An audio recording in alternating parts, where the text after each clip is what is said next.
오늘 아침을 여는 말씀은 사도행전 19장 11절부터 15절입니다. 하나님이 바울의 손으로 놀라운 능력을 행하게 하시니 심지어 사람들이 바울의 몸에서 손수건이나 앞치마를 가져다가 병든 사람에게 얹으면 그 병이 떠나고 악귀도 나가더라.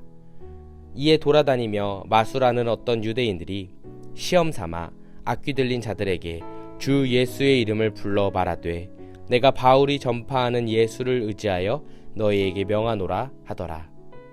유대의 한 제사장 스게와의 7 아들도 이 일을 행하더니 악귀가 대답하여 이르되 내가 예수도 알고 바울도 알거니와 너희는 누구냐 하며. 사도행전 19장 말씀은 바울이 에베소 지역에서 했던 사역들이 기록되어져 있습니다. 에베소 지역은 아시아에서 가장 중요한 도시 중 하나로서 활발한 교역과 부유하기로 유명했습니다. 뿐만 아니라 에베소는 고대 세계의 7가지 불가사의 가운데 하나로 꼽히는 아데미의 신전이 있었던 장소로도 유명합니다. 이러한 에베소 지역에서 바울은 큰 선교적 성과를 거두게 됩니다. 에베소에서의 사역들 가운데 우리가 주목해야 할 점 하나는 11절 말씀과도 같이 바울이 여러 비상한 기적을 행했다는 것입니다. 성경은 하나님께서 바울에게 이러한 기적들을 행할 수 있도록 권능을 불어주셨다고 기록합니다. 그렇다면 왜 하나님께서는 특별히 에베소에서 이 같은 일을 일으키시고 바울로 하여금 하도록 인도하셨을까요? 여러 성경학자는 에베소라는 지역적 특징 때문이지 않을까 생각하곤 합니다. 이전부터 에베소에는 주술과 마법이 빈번하였습니다.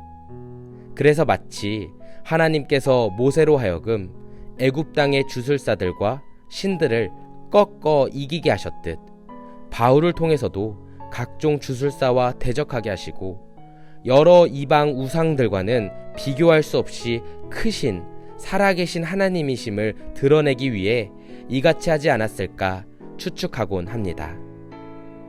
흥미로운 점은 바울에게 있던 권능을 본 자칭 귀신 축출가들이 바울이 전파하는 예수를 힘입어서 귀신을 쫓아내고자 시도했다는 것입니다. 그리고 그 중에는 스게와라는 유대인 제사장의 7 아들도 있었다고 하는데 어느 날 귀신이 이 스게와의 아들들에게 다음과 같이 대꾸하며 공격적으로 달려들었다고 합니다. 나는 예수도 알고 바울도 알지만 당신들은 도대체 누구요? 그리고 나서 스게와의 아들들은 귀신 들린 사람에게 짓눌림을 당하고 상처를 받고 옷이 벗겨진 채로 겨우겨우 도망할 수밖에 없었다고 기록되어져 있습니다. 사랑하는 성도 여러분, 이 같은 내용을 통해 우리는 여러 영적인 사실을 깨달아 알 수 있습니다.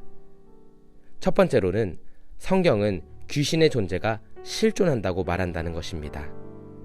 과학이 발달한 요즘은 사단, 마귀, 귀신의 존재를 이야기하는 것을 낯설어하고 드물게 말하기를 원하지만 성경은 분명히 보이지 않는 세력이 우리로 하여금 하나님의 사람으로 하나님께로 나아가는 것을 방해한다는 것을 증언해주고 있습니다.